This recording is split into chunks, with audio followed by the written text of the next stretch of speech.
لا حول ولا قوة إلا بالله العلي العظيم.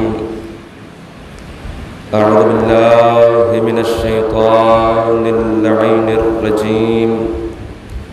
بسم الله الرحمن الرحيم. الحمد لله الذي هدانا لهذا وما كنا لنهتدي لولا أن هدانا الله. لقد جاءت رسل ربنا بالحق، ثم الصلاة والسلام والتحية والإكرام على سيد أصل ما في الوجود، سر الله في كل موجود، نقطة الدائرة الوجود، صاحب لواء الحمد والمقام المحمود، الخاتم لما سبق والفاتح لمن غلق، المؤلن الحق بالحق، أبي القاسم محمد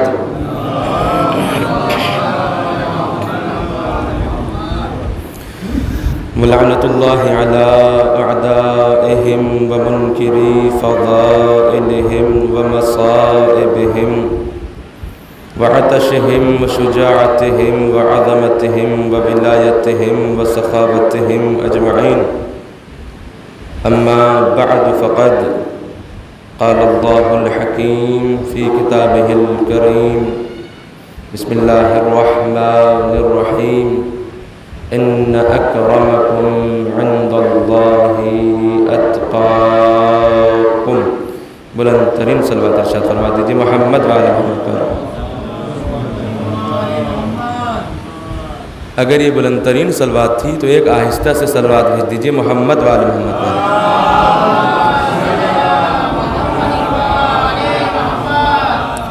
عزیزان محترم، بزرگان قوم ملت، برادران ایمانی، قبل اس کے کہ مجلس کا آغاز کیا جائے، سب سے پہلے ابتدا میں ہم سب مل کر اپنے آقا، اپنے مولا، اپنے زمانے کے امام کی صحت و سلامتی کے لیے بلند آواز سے مل جل کر دعا پڑھتے ہیں. بسم اللہ الرحمن الرحیم.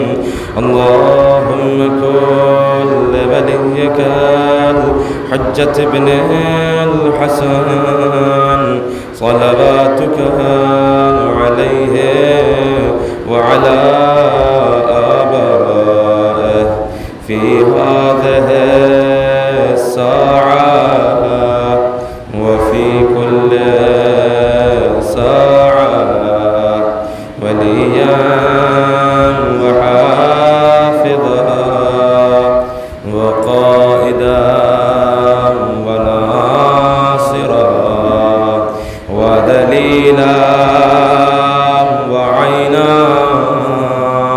حتى تسكنه أرضك طوعا وتمتعه فيها طويلا.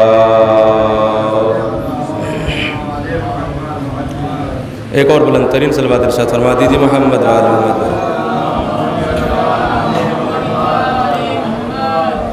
اس مجلس اعزاء کے اوپر باب الحوائج قمر بنی ہاشم حضرت ابو الفضل العباس علیہ السلام کی خصوصی نگاہ کرم کے لیے ایک اور بلند ترین صلوات ارشاد فرما دیجیے محمد وعلی محمد پر.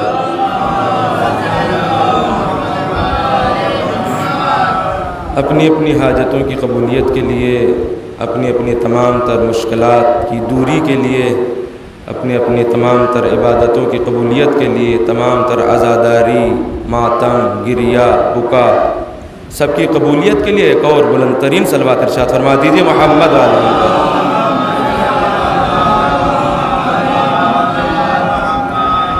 امام زمانہ عجل اللہ تعالی فرجہ الشریف کی صحت و سلامتی کے لیے آقا کے ظہور میں تعجیل کے لیے ایک اور بلند ترین صلوات ارشاد فرما دیجئے محمد و آل محمد۔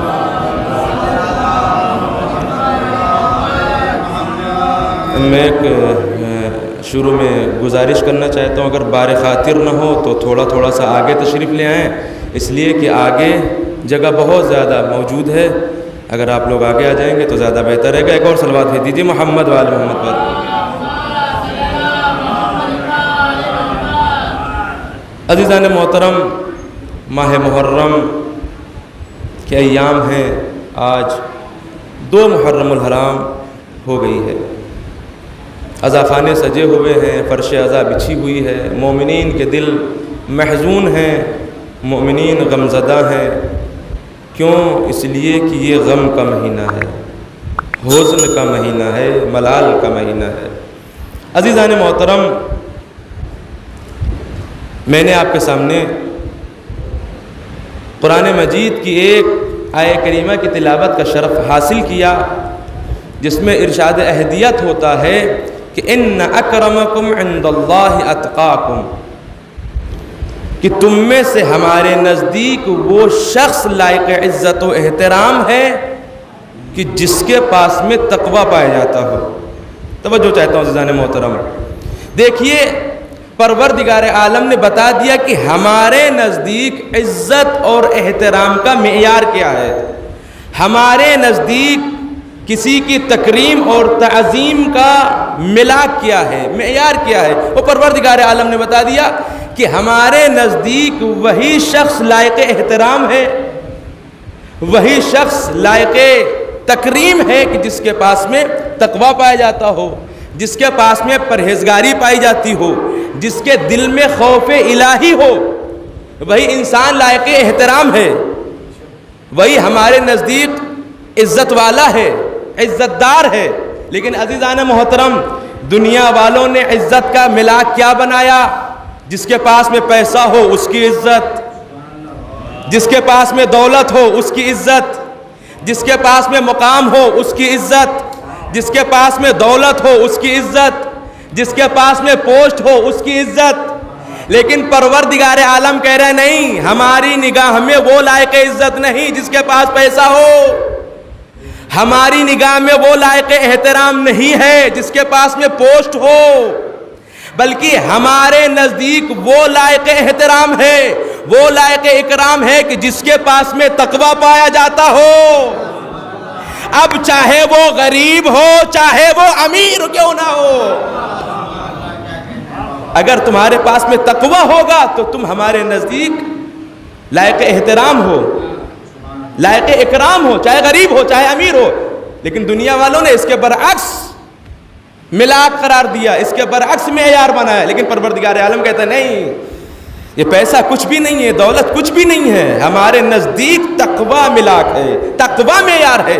جتنا تقوی تمہارے اندر ہوگا اتنے ہی زیادہ تم ہمارے قریب ہو جاؤ گے، اتنی ہی تمہاری عزت ہمارے نزدیک بہت زیادہ ہو جائے گی۔ تو عزیزان محترم، پروردگار عالم کہہ رہا ہے ان اکرمکم عند اللہ اتقاکم، بے شک تم میں سے وہ شخص ہمارے نزدیک لائق احترام ہے کہ جس کے پاس میں تقوی ہو، پرہیزگاری ہو۔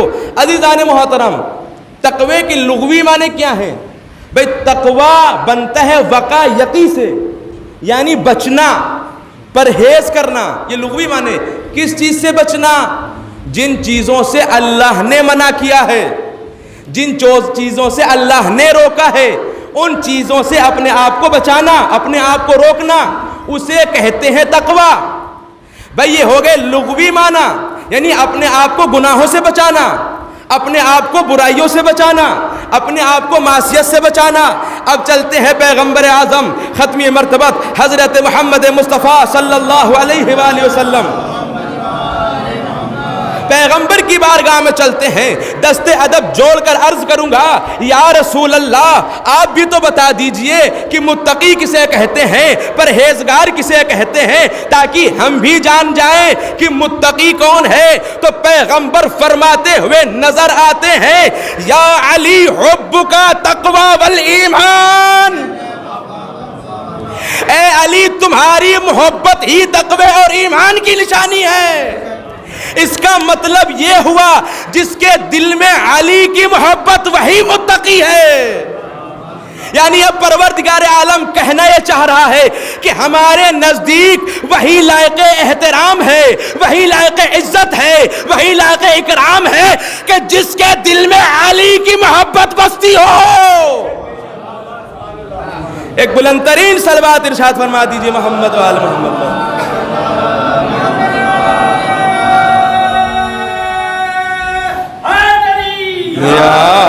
علی خدا سلامت رکھے عزیزان محترم۔ یعنی پروردگار عالم کے نزدیک وہی انسان لائق احترام ہے کہ جس کے پاس میں علی کی محبت ہو، اس لیے کہ جس کے دل میں علی کی محبت وہی متقی ہے، وہی مومن ہے۔ عزیزان محترم، مولائے کائنات کا کیا کہنا، بھائی علی کے فضائل و کمالات اتنے ہیں کہ کوئی بھی انسان بیان ہی نہیں کر سکتا۔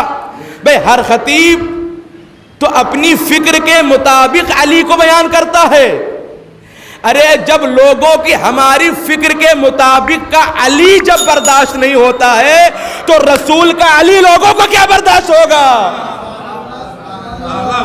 ایک بلند ترین صلوات ارشاد فرما دیجئے محمد و آل محمد پر۔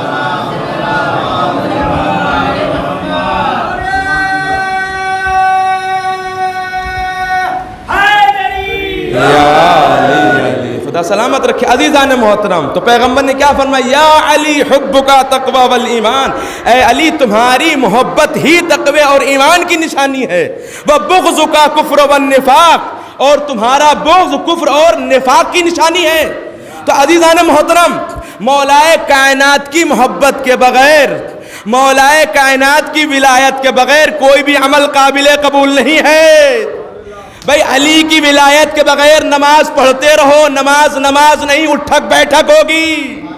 بھائی علی کی محبت کے بغیر روزہ رکھتے رہو، روزہ نہیں، فاقہ ہوگا۔ بھئی علی کی ولایت کے بغیر سجدہ کرتے رہو، سجدہ نہیں، ٹکر ہوگا۔ علی کی ولایت کے بغیر تم طواف کرتے رہو، طواف نہیں، چکر ہوگا۔ یہ میں اپنی طرف سے نہیں کہہ رہا ہوں، بلکہ پیغمبر ارشاد فرماتے ہیں، پیغمبر اپنی حدیث میں ارشاد فرما رہے، پیغمبر اپنی زبان وحی سے ارشاد فرماتے، کیا فرماتے ہیں؟ لو کان رجلا قام لیلا وصام نہارا وتصدق بجمیع اموال، اگر کوئی انسان پوری رات عبادتوں پہ عبادت کرتا رہے، نماز پہ نماز پڑھتا رہے، رکوع پہ رکوع کرتا رہے، سجدوں پہ سجدے کرتا رہے، تشہد پہ تشہد پڑھتا رہے، سلام پہ سلام پڑھتا رہے، اور جب دن ہو جائے تو دنوں میں روزوں پہ روزے رکھتا رہے، اور اس کے پاس میں جتنا بھی مال ہو سب راہ خدا میں خرچ کر دے، سب راہ خدا میں صدقہ دے دے، لیکن آخر کار اگر اس کے دل میں علی کی محبت نہ ہو تو اللہ اس کے گریبان کو پکڑ کر اوندھے منہ آتش جہنم میں پھینک دے گا۔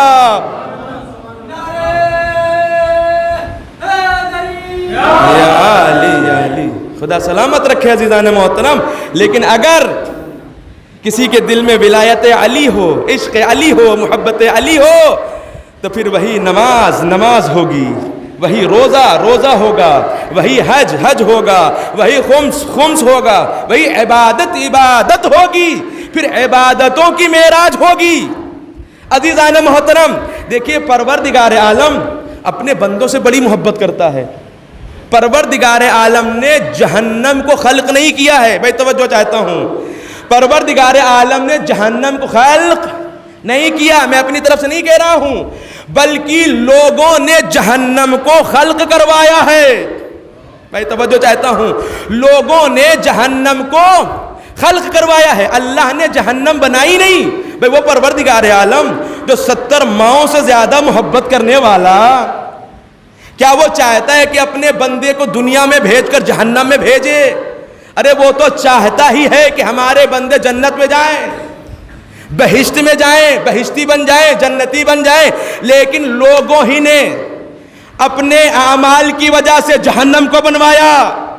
پروردگار عالم نے جہنم کو بنایا ہی نہیں بھائی، پیغمبر ارشاد فرماتے ہیں، کیا فرماتے ہیں؟ فرماتے ہیں لو اجتمع الناس علی حب علی ابن ابی طالب لما خلق اللہ النار، اگر پوری کائنات علی کی محبت پر اکٹھا ہو جاتی تو اللہ جہنم کو پیدا ہی نہ کرتا۔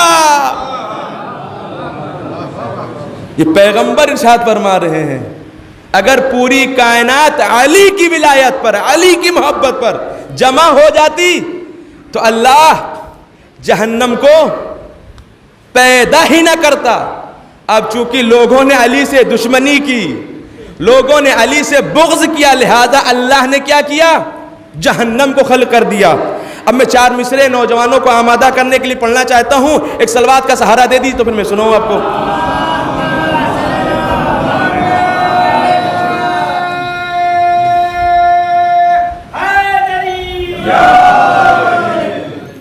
دیکھیں گے 4 مصرے بطور خاص کہ دل میں اگر ابلیس کی مورت ہی نہ ہوتی، کہ دل میں اگر ابلیس کی مورت ہی نہ ہوتی، ذہنوں میں کبھی حق سے کدورت ہی نہ ہوتی، کہ دل میں اگر ابلیس کی مورت ہی نہ ہوتی، ذہنوں میں کبھی حق سے کدورت ہی نہ ہوتی، تو کرتے سبھی انسان اگر پیار علی سے جہنم کو بنانے کی ضرورت ہی نہ پڑتی۔ کرتے سبھی انسان اگر پیار علی سے جہنم کو بنانے کی ضرورت ہی نہ پڑتی۔ بلند ترین صلوات ارشاد فرما دیجئے محمد تو عزیزان محترم، مولا کائنات کا کیا کہنا؟ مولا کائنات کے اتنے فضائل و کمالات کہ جس کا کوئی جواب نہیں۔ ایک حدیث میں سناتا ہوں پیغمبر نے علی کے بارے میں کیا فرمایا، علی کی شان و منزلت کیا ہے۔ پیغمبر ارشاد فرماتے ہیں علی جن خیر البشر من ابا فقد کفر۔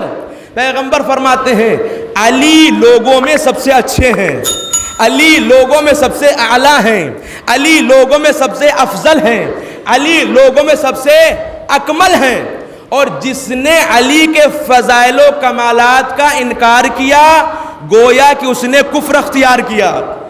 بھئی یہ پیغمبر فرما رہے ہیں۔ اب علی کو دیکھ لو، جس میدان میں علی جاتے ہیں ہر میدان میں سب سے اول نظر آتے ہیں۔ بھئی سخاوت کے میدان میں دیکھو سب سے آگے نظر آتے ہیں، علم کے میدان میں دیکھو تو سب سے آگے نظر آتے ہیں، شجاعت کے میدان میں دیکھو تو سب سے آگے نظر آتے ہیں، اور اتنے آگے نظر آتے ہیں کہ جبرائیل جیسا فرشتہ وہ بھی علی کا قصیدہ پڑھتا ہوا نظر آتا ہے۔ کیا پڑھتا ہے؟ لا فتح الا علی، لا سیف الا ذوالفقار۔ بھائی کوئی جوان نہیں سوائے علی کے۔ یہ کون پڑھ رہا ہے؟ بھئی جبرائیل جیسا فرشتہ جو سید الملائکہ ہے وہ علی کی مدح سرائی کر رہا ہے، وہ علی کا قصیدہ پڑھ رہا ہے کہ کوئی جوان نہیں سوائے علی کے، کوئی تلوار نہیں سوائے ذوالفقار کے۔ تو عزیزان محترم پتہ چل گیا کہ لا فتح علی ہے، یعنی لاپتہ علی ہے۔ اب جو علی کے مقابلے میں آئے گا وہ لاپتہ ہو جائے گا۔ صلوات بھیج دیجئے محمد وآل محمد۔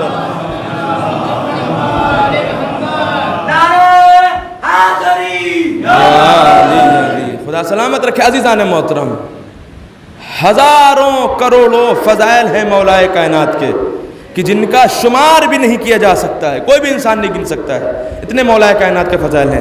اور میں اب چاہتا ہوں کہ مولا کائنات کے فضائل خود مولا کائنات کی زبانی بیان کروں۔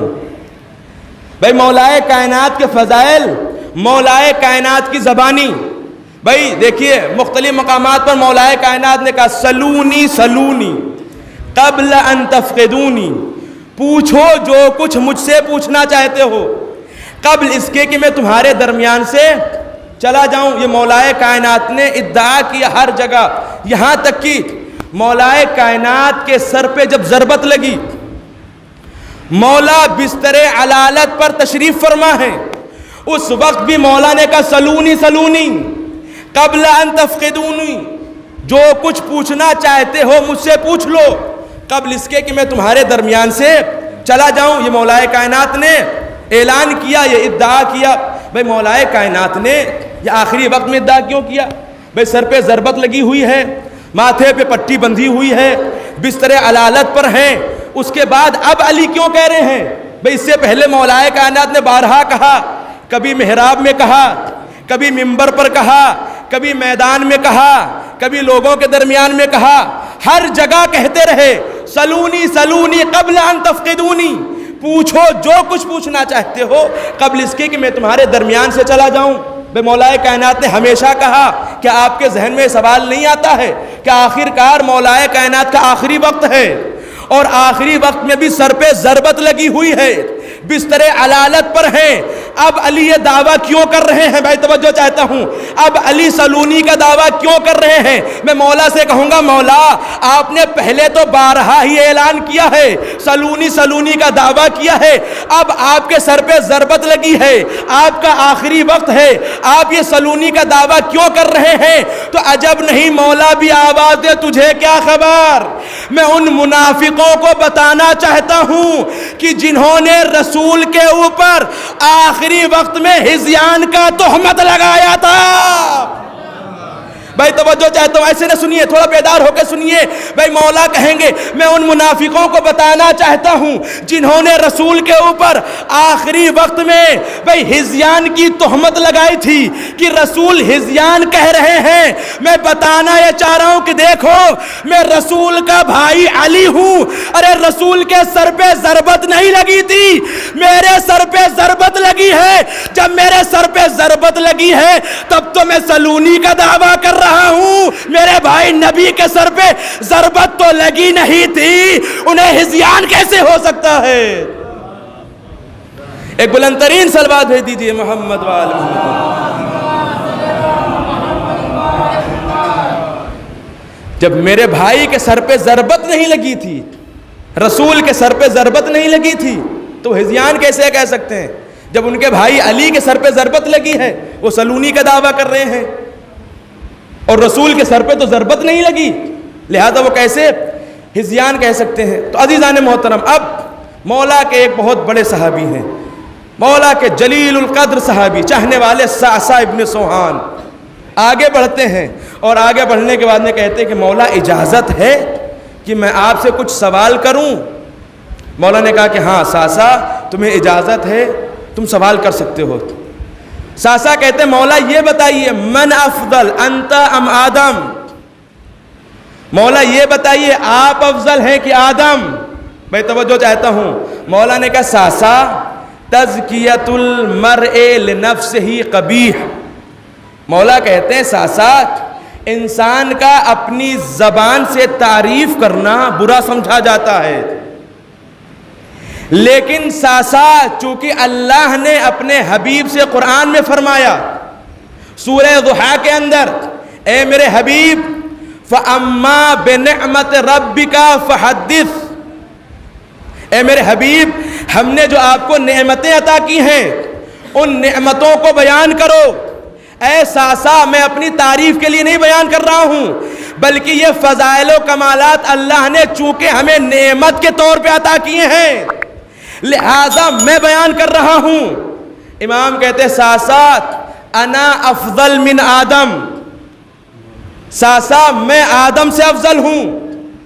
جناب صعصع کہتے ہیں مولا وَلِمَا ذَلِكَ یا امیر المومنین، کیوں کر آپ آدم سے افضل ہیں؟ آپ کی دلیل کیا ہے؟ آپ کیسے آدم سے افضل ہیں؟ تو مولا کہتے ہیں صعصع قرآن میں آیت ہے وَلَا تَقْرَبَا هَٰذِهِ الشَّجَرَةَ، اے آدم و حوا اس درخت کے قریب نہ جانا۔ مولا کہتے ہیں صعصع پتہ ہے وہ درخت کس چیز کا تھا؟ صعصع کہتے ہیں مولا آپ ہی بتا دیجئے وہ درخت کس چیز کا تھا؟ مولا کہتے ہیں صعصع وہ گندم کا درخت تھا۔ مولا کہتے ہیں صعصع وہ گندم کا درخت تھا۔ اللہ نے آدم و حوا سے منع کیا کہ اے آدم و حوا گندم کے درخت کے قریب نہ جانا، اگر قریب جاؤ گے تو جنت سے نکالے جاؤ گے۔ مولا کہتے ہیں صعصع آدم و حوا وہ ہیں جنہیں اللہ نے گندم کے درخت کے پاس میں جانے سے روکا لیکن پھر بھی وہ رک نہ سکے، لیکن میں علی وہ ہوں جسے اللہ نے گندم کے پاس جانے سے روکا نہیں، لیکن میں نے پوری زندگی جو کی خشک روٹی پہ گزار دی۔ بلند ترین صلوات بھیج دیجیے محمد و آل محمد۔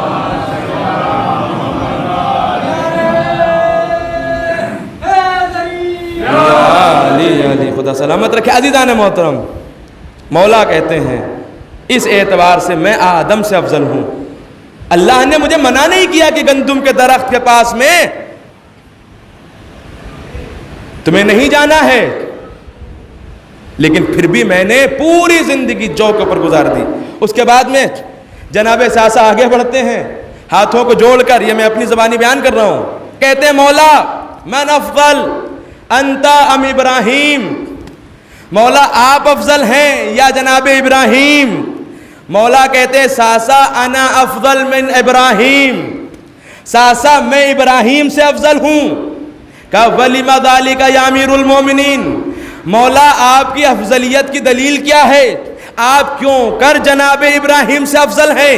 عزیزان محترم، مولا کہتے ہیں اے ساسات، جناب ابراہیم وہ ہیں جنہوں نے اللہ سے کہا تھا اے میرے معبود، اے میرے پروردگار، رب ارنی کیف تحیی الموتا، اے میرے پروردگار تو مجھے دکھا دے کہ مردوں کو کیسے زندہ کیا جاتا ہے۔ اللہ نے کہا اے ابراہیم اولم تؤمن، کیا تمہیں ایمان نہیں ہے؟ قال بلا، جناب ابراہیم نے کہا پروردگارہ کیوں، مجھے ایمان ہے۔ کہا پھر؟ کہا ولکن لیطمئن قلبی، پروردگارہ میں اطمینان قلب کے لیے دیکھنا چاہتا ہوں کہ مردے کیسے زندہ ہوتے ہیں۔ عزیزان محترم، مولا کہتے ہیں اے ساسا، ابراہیم وہ ہیں جو اطمینان قلب کے لیے اللہ سے کہتے ہیں پروردگارہ مجھے دکھا دے کہ مردے کیسے زندہ ہوتے ہیں، لیکن ایسا سا میں علی وہ ہوں کہ جس نے کسی جگہ پہ فرمایا تھا لو کشف الغطاء مزدت تو یقینا، زمین سے لے کر آسمان تک کے اگر سارے حجابات ہٹا دیے جائیں تو مجھ علی کے یقین میں اضافہ نہ ہوگا، مجھے علی کے یقین میں اضافہ نہیں ہوگا۔ ایک بلند ترین صلوات بھیج دیجیے محمد و آل محمد۔ عزیزان محترم، یہ ہے جناب ابراہیم۔ مولا کہتے ہیں اس اعتبار سے میں ابراہیم سے افضل ہوں۔ اس کے بعد میں جناب ساسا کہتے ہیں مولا یہ بتائیے من افضل انت ام نوح، مولا آپ افضل ہیں یا جناب نوح افضل ہیں؟ مولا نے کہا انا افضل من نوح، اے ساسا میں نوح سے افضل ہوں۔ کہا وَلِمَ ذَلِكَ یا امیر المومنین، مولا آپ کی افضلیت کی دلیل کیا ہے، کیوں کر آپ افضل ہیں جناب نوح سے؟ تو مولا نے کہا اے ساسا، جناب نوح وہ ہیں جنہوں نے 950 برس تبلیغ کی، ان کی قوم والوں نے انہیں ستایا، ان پر ظلم و ستم کیا، انہوں نے دستے بد دعا بلند کر دیے، رب لا تذر علی الارض من الکافرین دیارا، پروردگارہ کافرین میں سے کسی ایک کو بھی زمین پہ باقی نہ رکھ، پروردگارہ سب کو مٹا دے، سب کو ختم کر دے، سب کو نیست و نابود کر دے۔ مولا کہتے ہیں اے ساسا، نوح وہ تھے جنہوں نے دستے بد دعا بلند کر دیے، لیکن اے ساسا میں علی وہ ہوں کہ جس کے اوپر رسول کے بعد میں 25 برس بہت زیادہ ظلم و ستم ڈھائے گئے، لیکن مجھ علی نے کبھی بھی دستے بد دعا بلند نہیں کیے۔ لہٰذا اس اعتبار سے میں نوح سے افضل ہوں۔ میں دستے ادب یہاں پر جوڑ کر عرض کروں گا اے میرے آقا، اے میرے مولا، ارے کہاں آپ کا ہاتھ اٹھانا، کہاں نوح کا ہاتھ اٹھانا؟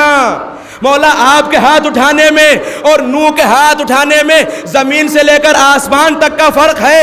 اگر نوح جیسا نبی ہاتھ اٹھائے گا تو وہ نوح کے ہاتھ ہوں گے، ایک نبی کے ہاتھ ہوں گے۔ اگر آپ ہاتھ اٹھائیں گے تو ید اللہ کے ہاتھ ہوں گے۔ بلند ترین صلوات بھیج دیجیے محمد و آل محمد۔ اگر نوح دستے بددعا بلند کر رہے ہیں تو نوح کے ہاتھ ہیں، نبی کے ہاتھ ہیں، لیکن اگر آپ دستے بددعا بلند کر رہے ہیں تو ید اللہ ہیں، خدا کے ہاتھ ہیں یہ، لہذا آپ کے ہاتھوں میں اور نوح کے ہاتھوں میں زمین سے لے کر آسمان تک کے فرق ہے۔ تو عزیزان محترم، مولا نے کہا اس اعتبار سے میں جناب نوح سے افضل ہوں۔ اس کے بعد جناب ساسا آگے بڑھتے ہیں، اور آگے بڑھنے کے بعد میں کہتے ہیں کہ مولا آپ یہ بتائیے من افضل انتا ام موسیٰ، مولا آپ افضل ہیں یا جناب موسیٰ افضل ہیں؟ تو مولا نے کہا اے ساسا انا افضل من موسیٰ، اے ساسا میں موسیٰ سے بھی افضل ہوں۔ کہ وَلِمَ ذَلِكَ يَا امیر المومنین، مولا کیوں کر آپ افضل ہیں، آپ کی افضلیت کی دلیل کیا ہے؟ تو مولا نے کہا اے ساسا جناب موسیٰ وہ ہیں کہ جن کی ہیبت تمام نبیوں میں مشہور ہے۔ جناب موسیٰ کی ہیبت تمام نبیوں میں مشہور ہے، لیکن جناب موسیٰ سے جب اللہ نے کہا اے موسیٰ اذهب الى فرعون فانه طغى، اے موسیٰ فرعون کی جانب جاؤ، اس لیے کہ وہ طغیان گر ہو گیا ہے، وہ بغاوت کر رہا ہے، وہ خدائی کا دعویٰ کر رہا ہے۔ تو جب اللہ نے موسیٰ سے کہا فرعون کی جانب جاؤ تو موسیٰ نے کہا پروردگارا میرے ساتھ میں میرے بھائی ہارون کو بھیج دے، اشدد بہی ازری، ہارون کے ذریعے سے میری کمر مضبوط ہو جائے گی۔ کہا کیوں؟ کہا اس لیے کہ پروردگارا رب انی قتلت منہم نفسا فاخاف ان یقتلون، اے میرے پروردگار چونکہ میں نے فرعون کے سپاہیوں میں سے ایک کو قتل کیا ہے، لہٰذا مجھے ڈر ہے کہ کہیں وہ مجھے قتل نہ کر دیں، لہٰذا میرے بھائی ہارون کو میرے ساتھ بھیج دے۔ بھائی توجہ چاہتا ہوں، مولا کہتے اے ساسا ارے موسیٰ وہ ہیں کہ جن میں سے ایک کو مارا تھا تو ان کے درمیان میں جاتے ہوئے ڈر رہے تھے اور کہہ رہے تھے پروردگارا میرے ساتھ میرے بھائی ہارون کو بھیج دے، لیکن اے ساسا میں علی وہ ہوں کہ جب اللہ نے اور اس کے رسول نے مجھے حکم دیا کہ اعلان برات کروں، مشرکین مکہ سے کہوں کہ مکے کو خالی کر دیں، تو اے ساسا ارے مشرکین مکہ میں سے کوئی گھر ایسا نہیں تھا کہ جس میں سے میں نے کسی کے باپ کو نہ مارا ہو، کسی کے بھائی کو نہ مارا ہو، لیکن اے ساسا میں نے نہ تو اللہ سے کہا نہ تو میں نے رسول سے کہا میری مدد کے لیے کسی اور کو بھیج دے۔ ایک بلند ترین صلوات بھیج دیجئے محمد والا۔ مولا کہتے ہیں اے ساسا میں نے نہ تو اللہ سے کہا نہ میں نے رسول سے کہا کہ میری مدد کے لیے کوئی بھیج دے۔ موسیٰ کون تھے؟ ایک کو مارا تھا لیکن ان کے درمیان میں جاتے ہوئے ڈر رہے تھے، لیکن میں ان کے درمیان میں اعلان برات کرنے جا رہا تھا کہ جن میں سے کسی کے باپ کو مارا تھا، کسی کے بیٹے کو مارا تھا، کسی کے بھائی کو مارا تھا، لیکن میں نے کسی کو اپنے ساتھ میں لے جانے کے لیے اللہ اور رسول سے نہیں کہا بلکہ میں اکیلا گیا۔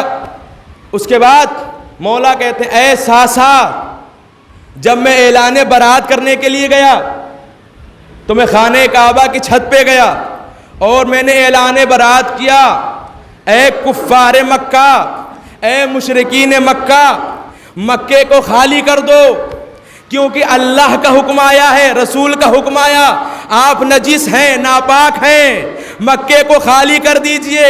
جب مولا نے اعلان برات کیا، مولا کہتے اے ساسا جب میں اعلان برات کر کے خانہ کعبہ کی چھت سے اتر رہا تھا تو کفار مکہ ہمیں دیکھ دیکھ کے ایسے بھاگ رہے تھے جیسے شیر کو دیکھ کر بھیڑ بکریاں بھاگتی ہیں۔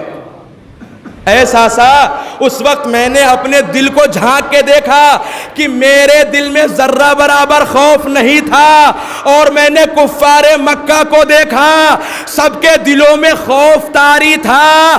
اے ساسا اس اعتبار سے میں موسیٰ سے افضل ہوں، اس اعتبار سے میں موسیٰ سے افضل ہوں۔ تو عزیزان محترم مولا کہتے ہیں کہ یہ میری افضلیت کی دلیل ہے۔ اس کے بعد جناب ساسا کہتے ہیں مولا یہ بتائیے من افضل انت ام عیسیٰ، مولا یہ بتائیے آپ افضل ہیں کہ عیسیٰ افضل ہیں؟ تو مولا نے کہا کہ اے ساسا انا افضل من عیسیٰ، اے ساسا میں عیسیٰ سے افضل ہوں۔ کہا وَلِمَ ذَلِكَ یا امیر المومنین، مولا کیوں کر آپ افضل ہیں جناب عیسیٰ علیہ السلام سے؟ کہا اے ساسا سنو، جب عیسیٰ کا وقت ولادت قریب آیا تو ان کی ماں مریم بیت المقدس کے اندر تھیں، خانہ خدا کے اندر تھیں۔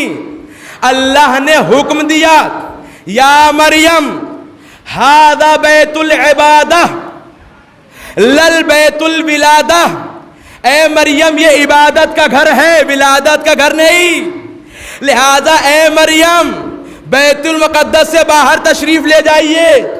لیکن ایسا جب میری ولادت کا وقت قریب آیا تو میری ماں فاطمہ بنت اسد خانہ کعبہ کے اندر نہیں تھیں بلکہ خانہ کعبہ کے باہر تھیں۔ خانہ کعبہ کی دیوار میں شگاف پیدا ہوا، اندر سے آواز آئی یا فاطمہ ادخلی، اے فاطمہ اندر تشریف لے کر کے آئیے۔ پھر اس کے بعد مولا کہتے ہیں ساسا آپ کو پتا ہے کیا معاملہ تھا؟ وہاں پر مریم کا میری ماں فاطمہ بنت اسد کا مقابلہ نہیں تھا بلکہ میرا اور عیسیٰ کا مقابلہ تھا۔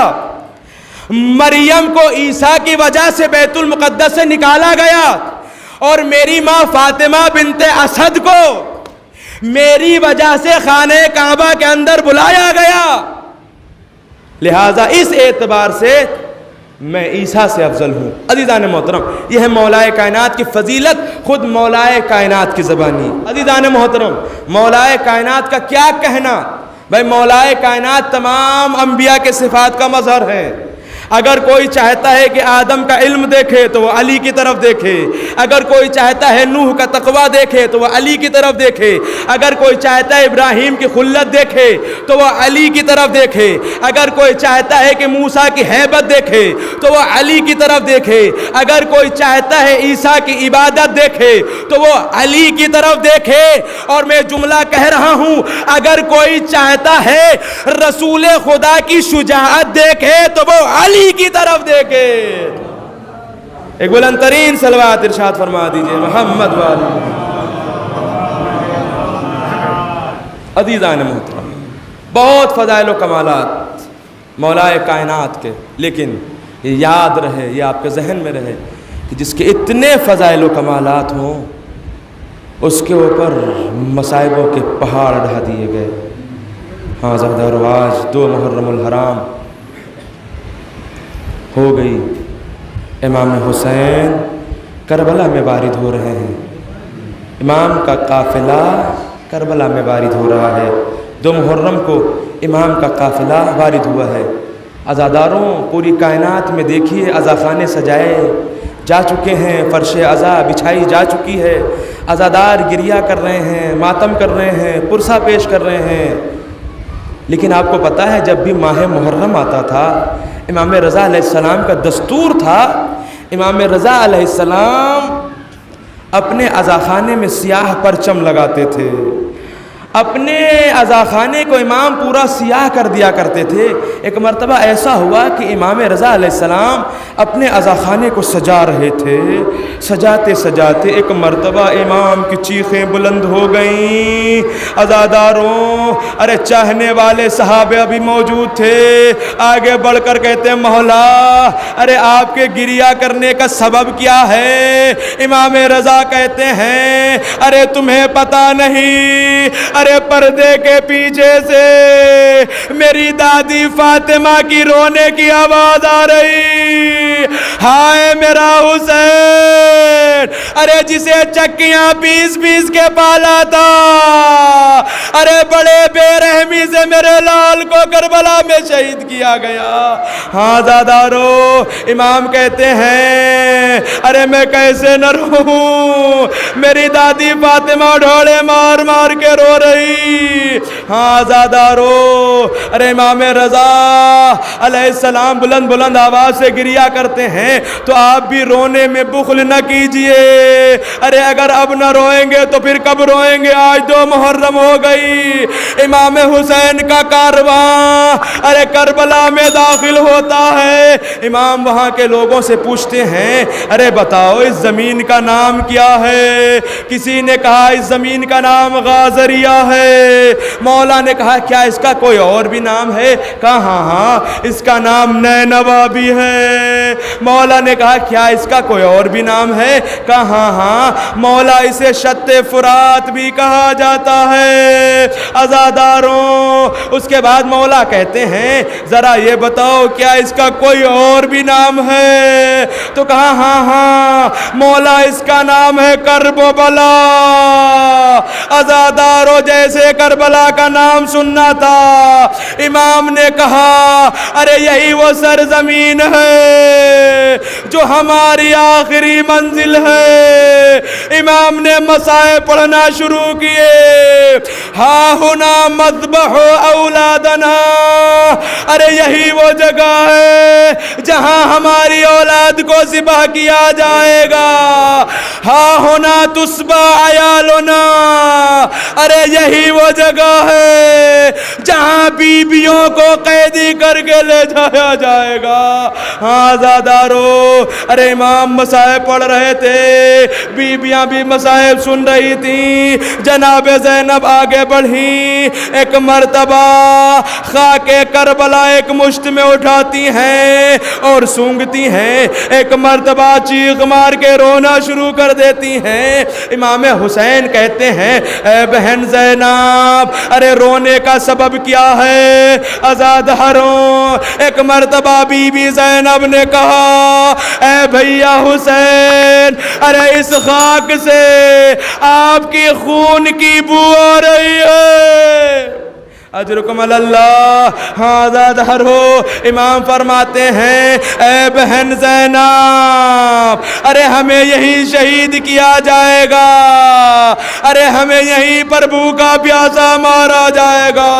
ہاں زادارو، ارے یہی ہوا روز عاشوراء، تمام اصحاب و انصار کو مارا گیا، تمام آل رسول کو مارا گیا، یہاں تک کہ امام حسین جب آخری میں تنہا بچے، مولا بھی میدان کارزار میں آئے۔